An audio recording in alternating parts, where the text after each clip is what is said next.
Okay, so this is Parshas Mishpatim. And of course, last week, we finished off the Parsha with the most significant event in all of human history, namely the revelation at Sinai. The Jewish people coalesced at the mountain, and they listen in as God speaks to Moshe. They are privy to an experience that no nation has experienced ever since. They experience prophecy and live to tell the tale. Well, how is our Parsha going to begin? How our Parsha begins, I think, is going to be very instructive. Now, this is the very first thing that the Torah conveys to us after Sinai. What comes after Sinai? What is the first message we are supposed to take away after the Sinai Revelation? Well, that's going to be the beginning of our Parsha. And I always like to think about, what would you imagine? What would you guess if you didn't know where the Torah was going? If you are a newcomer, a novice to Torah, and you just read the Torah up to this point, what would you imagine comes next? I would imagine that if we asked that question to 1,000 people who only read up to this juncture in the Torah, none of them would guess that the very next item that should logically follow after the enslavement in Egypt and the 10 plagues and the miracles and the Exodus and the splitting of the sea and the song at the sea and eventually the revelation at Sinai, I imagine no one would say, what comes next logically? What makes sense to follow up this with? The laws of a Jewish bondsman. Of course, more generally, a parsha deals with matters of jurisprudence and laws and criminal matters and civil matters, but it starts off with the law of a Jewish bondsman. When you buy a Jewish bondsman, they work for you for 6 years, and on the 7th year, you send them free. And if they come and you're able to marry them off, you can marry them off. And what happens if year 7 arrives and they say, I enjoy it here. I like my master. I like my wife. I like my children. I don't want to go free. Well, then there's a plan. You bring them to the court and you bring them to the door and you bring them to the doorpost and you bore a hole, you pierce their ear, and they work for you forever. And then, of course, the Parsha proceeds to discuss all manner of laws related to civil and criminal matters, with murder and manslaughter, larceny, assault and battery, abduction, burglary, and what happens when you shoot the intruder, damages, theft, and so on. But it starts with a Jewish bondsman. Specifically, a Jewish bondsman who wants to remain a servant after his tenure concludes. Why is this the first law that is featured after Sinai? Think about it. After Sinai, it's such a dramatic event. You have a captive audience. You have our attention. What are you going to start with? You start with such a fringe subject, something that, we're reading it today. And we ask the question, how is this relevant to us? Of all things to talk about, this is what you start off with?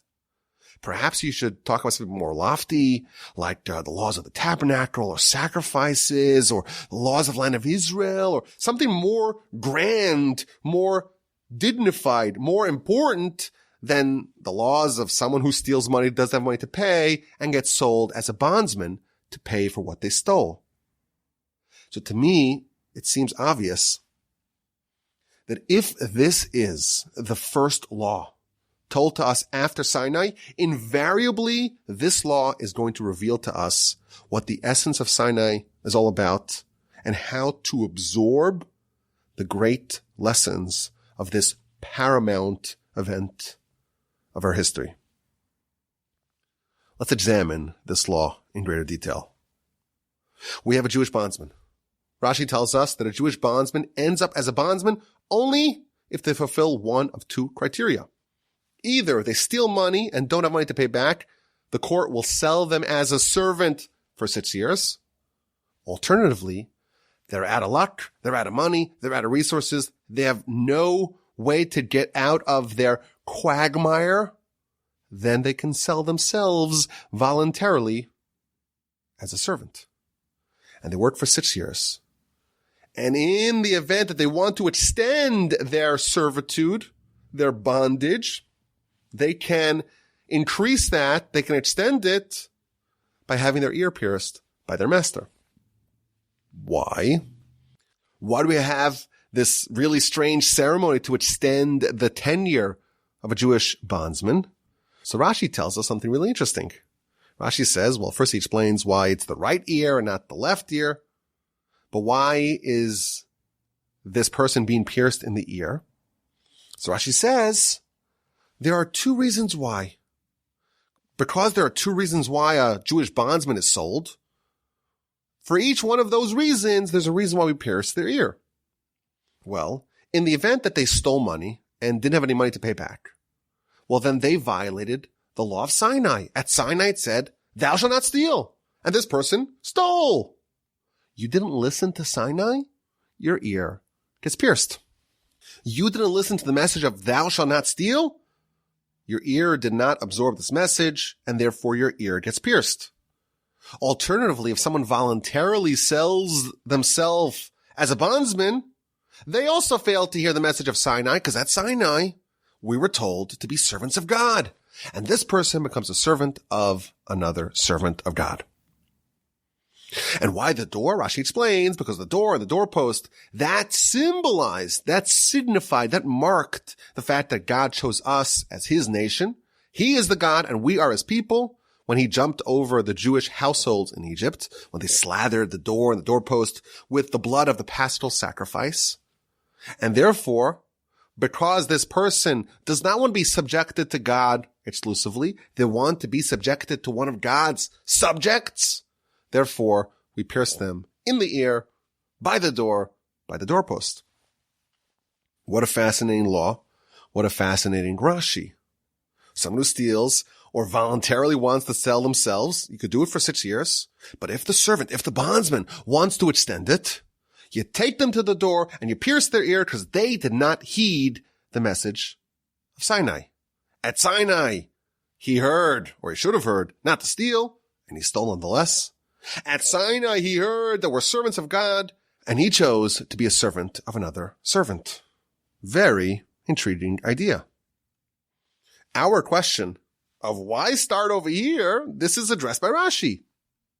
This episode demonstrates the best example of someone who missed the message of Sinai. He failed to heed the messages of Sinai. He sold himself as a slave and didn't subject himself to God exclusively, and therefore his ear is pierced as a result.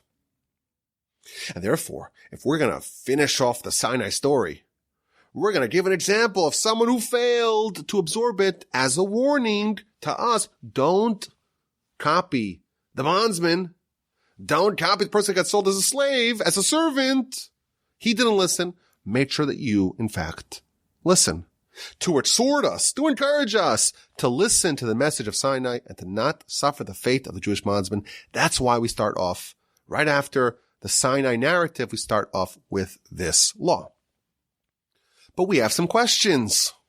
We have a battery of questions. First of all, the whole idea in general of someone being sold as a servant, as a bondsman, it's very foreign to us. It's something that, modern sensibilities seems to have a problem with. Today, in Western countries, if someone steals, well, we imprison them. We don't believe in selling them as a bondsman or as a servant or as a slave, whatever term you want to use for it. So what is the reason why the Torah does this? A. B, we have this whole law of what happens if the bondsman wants to extend his servitude. 7 years have come. It's the 7th year. You finished your term of 6 years and you want to extend it. Why would I want to do that? Who wants to extend their servitude? Moreover, we're told that his ear is pierced. Why? Because he didn't listen to Sinai. He stole, failed to listen to the message of Sinai. He sold himself as a servant, as a bondsman, and failed to heed the message of Sinai. But here's the question. Question number 3. Why is he pierced now? When he stole and then he was sold, that's when he should have been pierced, not subsequently when he chooses to extend his bondage. Furthermore, at Sinai, there were 10 commandments. One of them is not to steal. But there are a whole bunch more commandments. Don't take the Lord's name in vain. Don't commit adultery. Don't covet, etc. There are a lot of criminals who violate the message of Sinai. But the only one whose ear is pierced is the thief. What about the murderer? What about the adulterer? What about someone who covets? What about someone who violates the Shabbos? What about someone who fails to honor their parents? They all didn't listen to Sinai. Yet somehow this one, the thief specifically, is pointed to and said he is the one who fails to heed the call of Sinai. And here's my favorite question. And this is a classic Parsha podcast question. So this person didn't listen to Sinai. But why are we piercing his ear? Maybe we should give him a piercing by his eye, because he failed to heed what he saw at Sinai. After all, Sinai was a visual experience as well. Rashi tells us that there were blind people who were all healed to see what happened at Sinai. In fact, we read in chapter 20, verse 15, V'chol ha'am ro'im es hakolos, the whole nation is seeing. Moshe tells the Jewish people, you saw God speak to you from the heavens. We've all seen piercings in the eye. You could do it in a safe manner. Why are we piercing the ear of the Jewish bondsman who wants to extend his servitude? Because he didn't listen to the message of Sinai. Maybe we should pierce him in the eye, near the eye, for failing to follow what he saw at Sinai. So here's the idea I want to suggest. Here's the idea for the 1100th or 1100th. How do you say that? 1100th? For the episode that marks episode number 1100. Here's the idea I want to suggest. Sinai was a comprehensive experience. The nation saw things, and the hope is the nation heard things as well. There was a visual Sinai experience, and there was an auditory Sinai experience. The Jewish slave, the Jewish servant, the Jewish bondsman who wants to extend a servitude is not necessarily violating what they saw at Sinai. They're violating what they should have heard at Sinai. Let's explain. There are many places in Jewish literature and Jewish philosophy where we see a difference between seeing, witnessing with your eyes, and hearing, listening with your ears. So, for example, we read right before the Sinai Revelation, chapter 19, verse 3 through 6. Moshe tells the Jewish people, or Moshe is commanded by God to tell the Jewish people, that you saw, Atem Risem, you saw what God did to Egypt, and now it's time to listen. And if you listen, you'll be a cherished nation, and you'll become a kingdom of priests and a holy nation. These are the words that you should speak to the children of Israel. You saw in Egypt, that's step one. Translating that into listening, into hearing, that is the key to becoming the cherished people, the chosen nation, to get the Torah, to be the kingdom of priests and a holy nation. There's the idea, and this is something we've spoken about in the past, there's the idea that when you see something, it's an opportunity to absorb it, but it doesn't necessarily mean that the lesson has, in fact, been integrated. You see it, but now it's time to absorb it. Right after the splitting of the sea, the nation witnessed amazing things. And we read in chapter 15, verse 26, God says to the Jewish people, if you listen, you saw something now it's time to listen.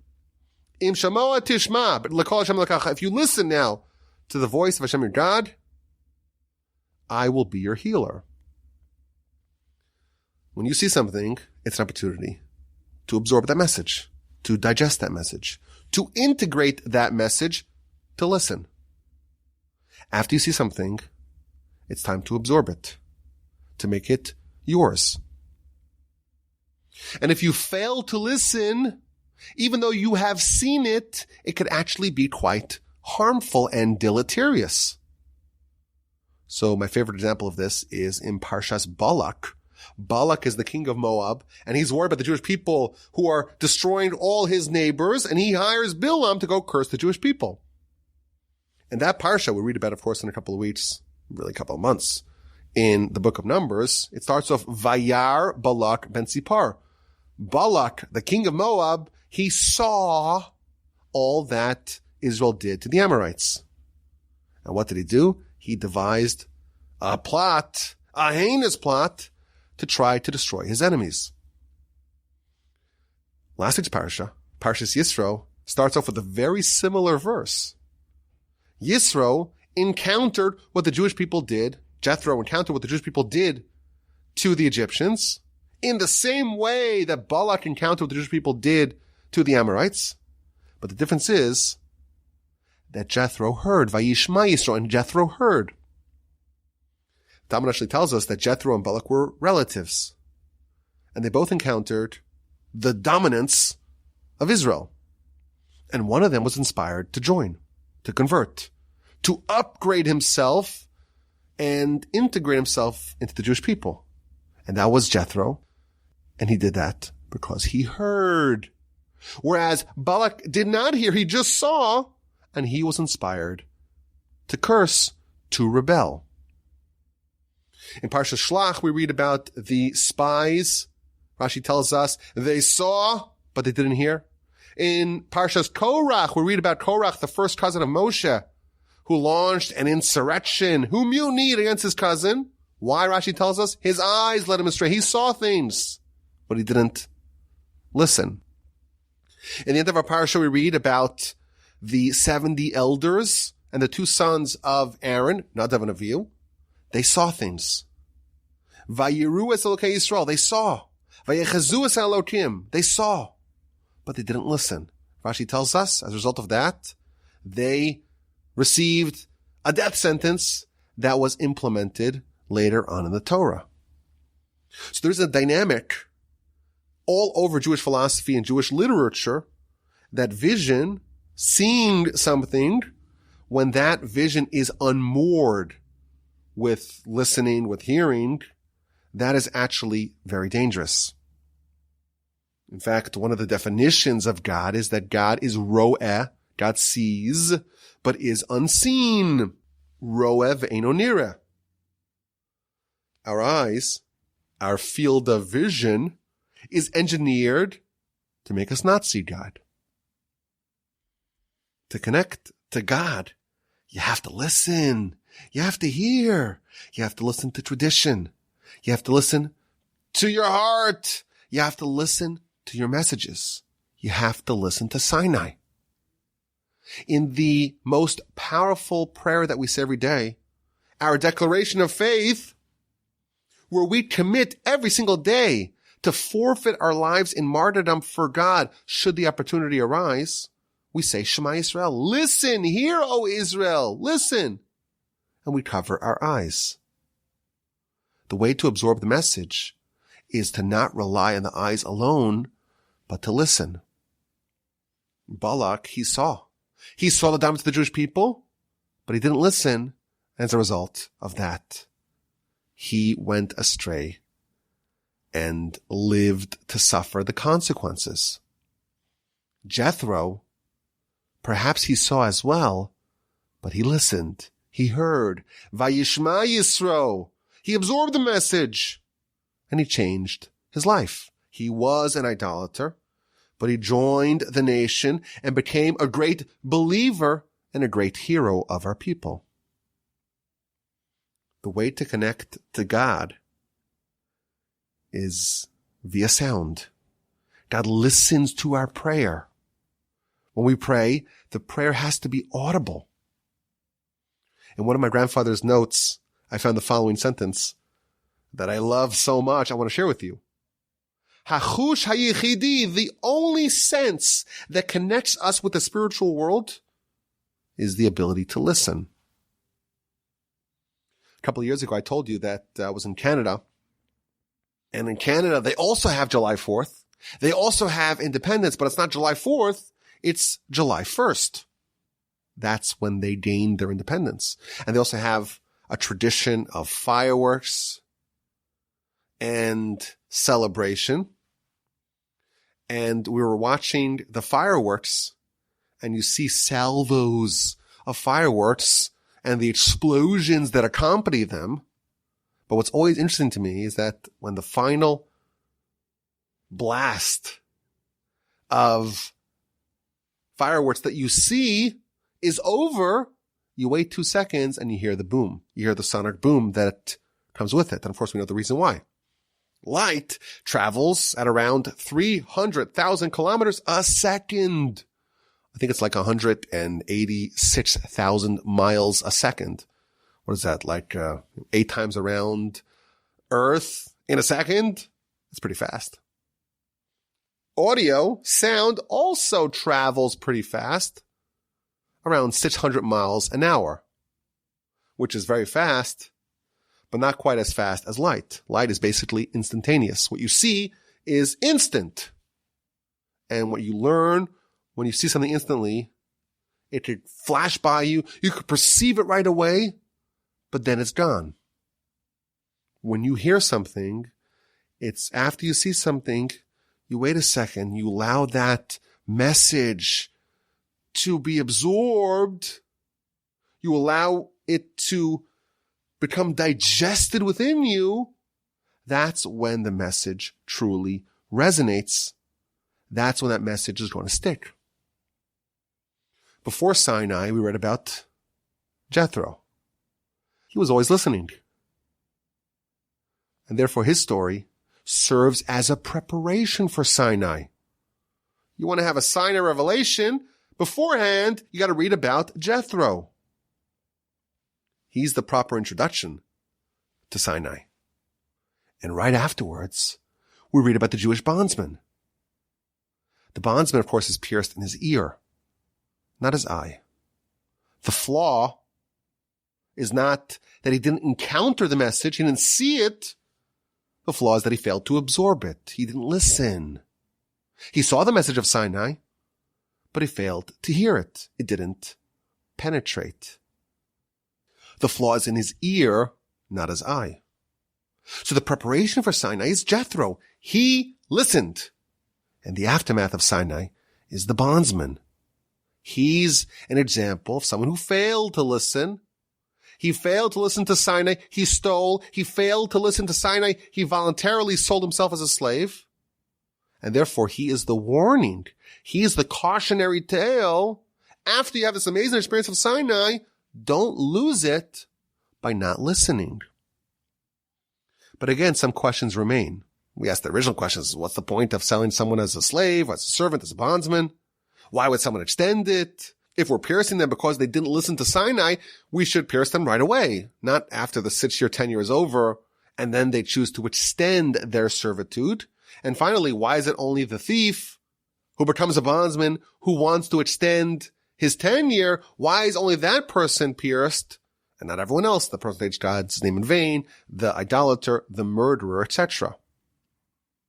So the answer is, I want to propose, that there's something unique about the bondsman that does not apply to all those other cases. There is a reason why the Torah tells us that someone who robs someone else is sold as a bondsman.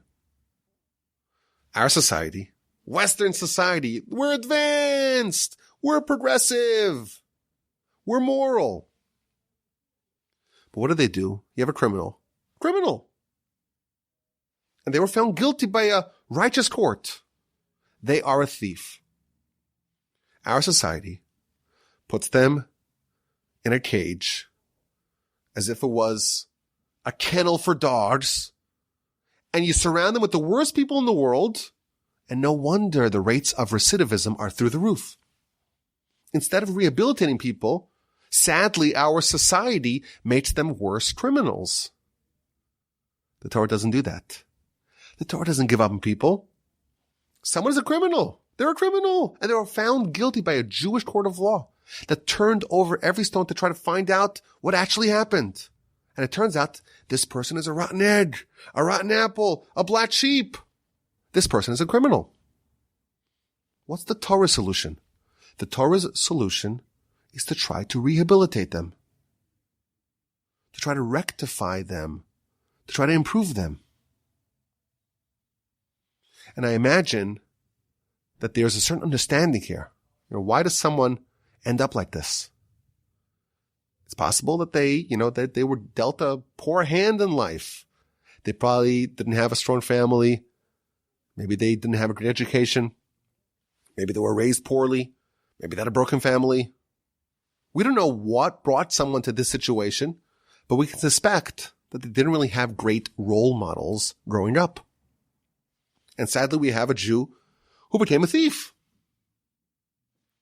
We give him 6 years to rehabilitate themselves.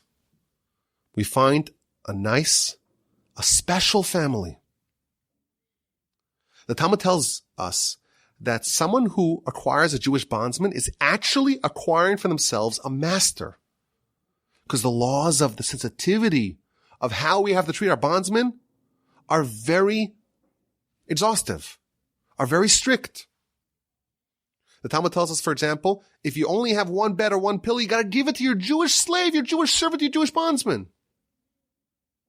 You have to bring someone into your house who's a criminal, and you have to treat them as if they're a family member.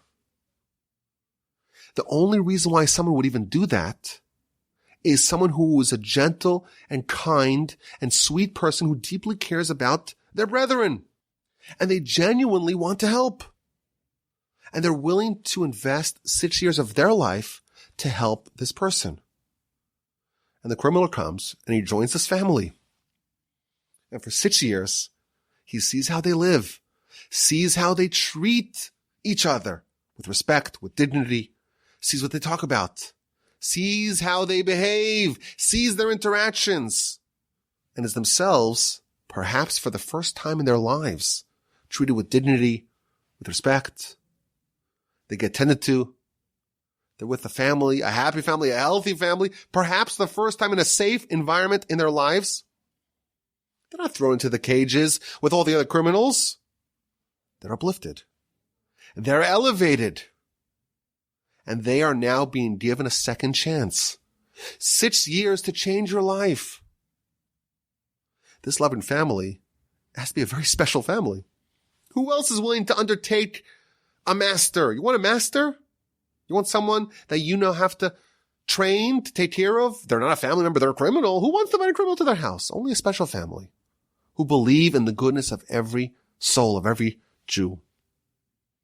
The criminal comes and joins this family.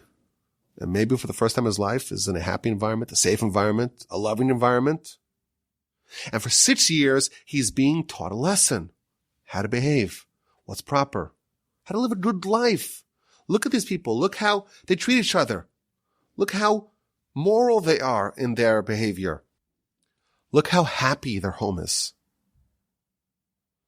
The objective of this rehabilitation period is to help fix them, to help prime them to return to society, to return to normal life. And what happens after 6 years? The guy wants to stay. Now, it's understandable. He enjoys it. But he is, for a second time, failing to listen.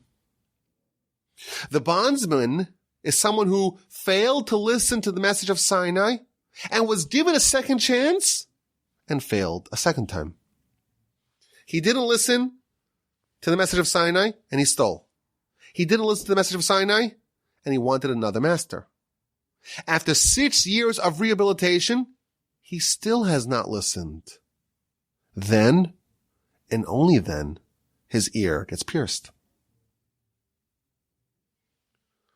The Torah is full of lessons. The Torah is replete with life-changing lessons for us. And right before Sinai, we read about how to prepare for it. What is the attitude that we should have coming in? We read about Jethro. Jethro heard. He was always listening to his messages. And then we have Sinai. And we have the Torah. And right afterwards, we read about the bondsman. And the bondsman is someone who failed to listen, who failed to hear twice.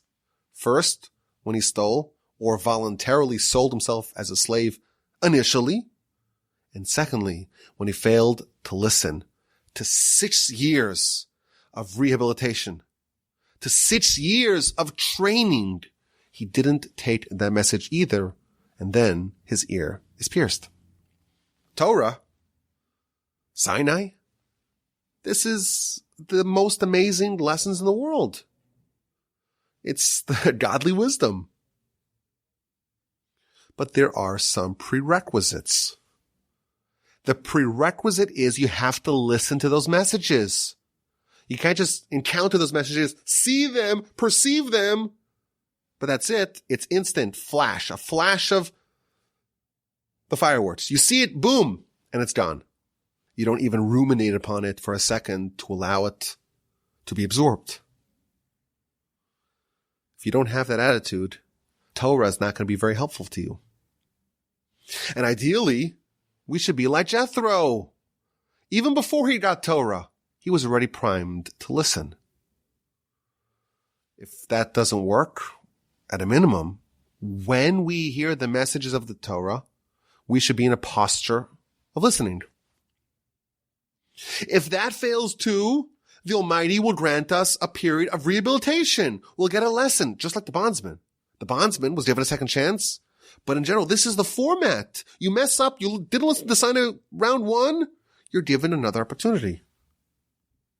If that fails, you struck out. If you don't prepare to listen beforehand, and you don't listen during Sinai, and you don't even listen after you were given the chance to rehabilitate, after the third chance to listen, you struck out, and your ear is pierced. We have a Torah. We have amazing lessons. We have to listen. We can be transformed. We can be changed, provided that we hear those lessons, that we absorb those messages. We listen like Jethro. We're not quite like the bondsman. And hopefully our ears will indeed hear and absorb the messages of Sinai. Let's get this week's exquisite insight. Are you ready? Are you ready? Let's go. Our Parsha, of course, contains many mitzvos, many different laws. Among the multitudes of mitzvos featured in our Parsha are several of the laws of kosher. So, for example, 22:30 we read, "Ubasar basadet treifa lo sochelu." You should not eat a treifa. A treifa is a kind of animal, even though the animal itself, the animal species, is a kosher species. Imagine you have a cow. Cow's a kosher animal. But if the animal's ripped or torn, it has some sort of fatal injury, then it is forbidden to be consumed, even if it is slaughtered properly. So even if you have a kosher animal, and it's processed in a kosher fashion, if it is a treifa, that's where the term treif comes, not kosher. If it is a treifa, it is not kosher. Moreover, we have the laws of milk and meat. The verse tells us in 23:18, "Lo sevashel gedi b'chalev imo," you should not cook a kid in its mother's milk. That tells us we cannot mix milk and meat. So whenever we deal with the laws of kosher, it always bothers us, the moral laws of the Torah, the philosophical laws of the Torah, the intellectual laws of the Torah always make sense to us. But this idea, there's no victim, it's a victimless crime. No one's hurt if you eat not kosher. What are you going to do with the animal? The bovine was ripped apart, but the animal now, the meat's just as good as if it wasn't ripped apart. If the meat is kosher and the milk is kosher, what difference does it make if we put them together? We do a mixture of the two. The laws of kosher always seem to be very difficult for us to absorb. So the Talmud tells us something very fascinating. The Talmud tells us that our heart, our soul, is, at least by default, very sensitive. It's very sensitive to spiritual matters. But when someone eats not kosher, their heart gets dulled, gets calloused, gets desensitized. And the Mesilas Yesharim writes, this is a quote, "The forbidden foods, they insert impurity in the heart and soul of a person to the degree that the holiness of God departs from him. And he quotes the verse in the Talmud that true knowledge and the spirit of intellect get banished from someone who eats non-kosher. And instead, the person gets submerged in the animalistic physicality of the world, and they become less sensitive to spiritual matters. Here's the exquisite insight. Our sages tell us that this even applies to small children. Ordinarily, if someone's a small child, well, they're not intelligent, they're not mature. They're a small child. What do they know? They don't know about the laws of Torah and Sinai and mitzvah. They don't know anything of that. They don't know any of that stuff. So they are not really impacted by the sin. However, when it comes to the laws of kosher, because it affects almost like the physiology of a person's soul and heart, that if someone eats not kosher, even as a child, it's going to impact them forever. So the Talmud tells us of a sage, one of the sages of the Jewish people, who went awry and became a heretic. In our history, of course, we had many great sages and rabbis and leaders. And there's only one example of someone who was a bona fide, genuine sage, on par with all the greatest sages of the generation, who became a heretic. And his name was Elisha ben Avuya, and he eventually became known as Acher, the other one. And our sages tell us that the reason why this person, who again was one of the great sages of the land, he was the primary teacher of Rabbi Meir, the author, or the primary author of the Mishnah. The reason why he went astray is because when he was in utero, his mother was pregnant with him, and she passed by an idolatrous temple, and she smelled the smell of the pork cooking, and she was overcome with desire. She had a craving, and she went in there and she took a little bit of the non-kosher food. That meat began quivering and coursing within her like venom of a poisonous snake, and that actually infected, the Talmud tells us, or the sages tell us, her unborn child. And even though he was a great sage, there was something corrupted with his heart, and that eventually manifested later on when he became a heretic. Similarly, earlier on in the book of Exodus, chapter 2, we read about Moshe. Moshe was born, and as a very young kid, his mother placed him in the Nile, and he was picked up and adopted by the princess of Egypt, by Pharaoh's daughter. But she needed a wet nurse to nurse the child. And Rashi tells us that she brought the child to all kinds of Egyptian wet nurses, and Moshe refused to suckle from the non-Jewish women who were eating non-kosher.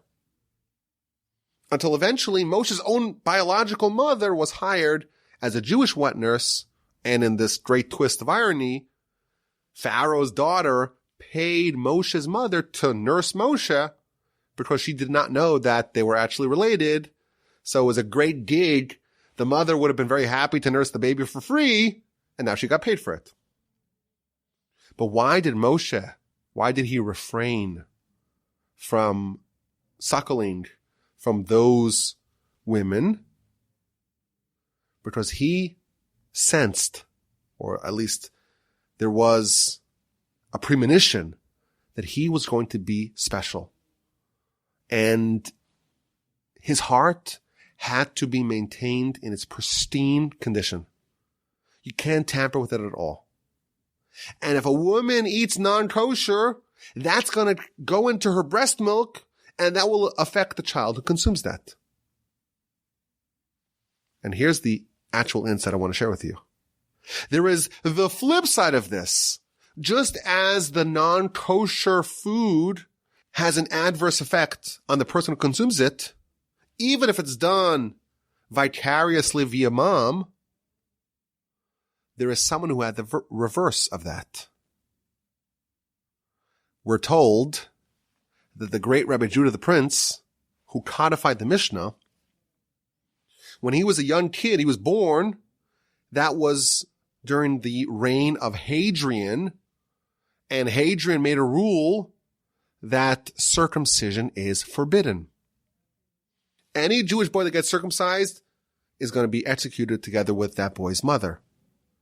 And young Judah, who was the son of the Prince of Israel, the leader of the Jewish people, he was, of course, circumcised. And the Romans demanded that he be brought to Rome to be inspected to find out if he, in fact, is guilty of this crime, and they would take mom and baby and chuck him off a cliff. On the way to Rome, Rabbi Judah the Prince's mother met another woman with a baby as well, a Roman woman. And they befriended each other in the path from Judah, from Israel to Rome. And they started chatting, and eventually Rabbi Judah the Prince's mother tells this Roman woman about why she's going to Rome, because my child's circumcised, and then they're going to kill him. So they hatch a plan, and they swap babies. And Rabbi Judah the Prince is taken by this Roman woman, and Rabbi Judah the Prince's mother takes this Roman baby and presents him as if this is her baby. And of course, the baby's uncircumcised. And they say, okay, well, you're good. Go back to Israel. On the way back, she meets the Roman woman again, and they swap babies again. Now, Sages tell us that that Roman baby eventually grows up to being none other than Marcus Aurelius Antoninus, eventually the emperor of Rome, but also someone who befriended Rabbi Judah the Prince and gave him political cover to be able to codify the Mishnah, and according to our sages, actually converted and became a Jew. Where did he have this holiness from? How does someone who grows up a Roman nobility, and he becomes a Jew, and he becomes so sensitive to matters of spirituality, and he becomes interested in converting? That came from him suckling this holy food and integrating that holiness into him. That inspired him, that motivated him, that created the grounds for this young child eventually to grow up and to become a great hero in his own right. We're told, you are what you eat. Have you ever heard that? You are what you eat. If you eat good foods, the ones told to us by God as being good for you, your soul will be elevated. And if you do the opposite, you will have to suffer the consequences. Your soul will be dulled. We have this amazing example of someone who ate kosher and was transformed forever, changing the course of all of Jewish history along the way. I thank you for listening. This has been the 1100th episode of all the podcasts, again, cumulatively, not just the Parsha podcast, but all the other podcasts. Give them all a listen. Thank you for listening. Have an amazing rest of your day. Have a fantastic rest of your week, and have a splendid, sensational, spectacular, fantabulous Shabbos upcoming. And please don't, with help of the Almighty, we will talk again next week.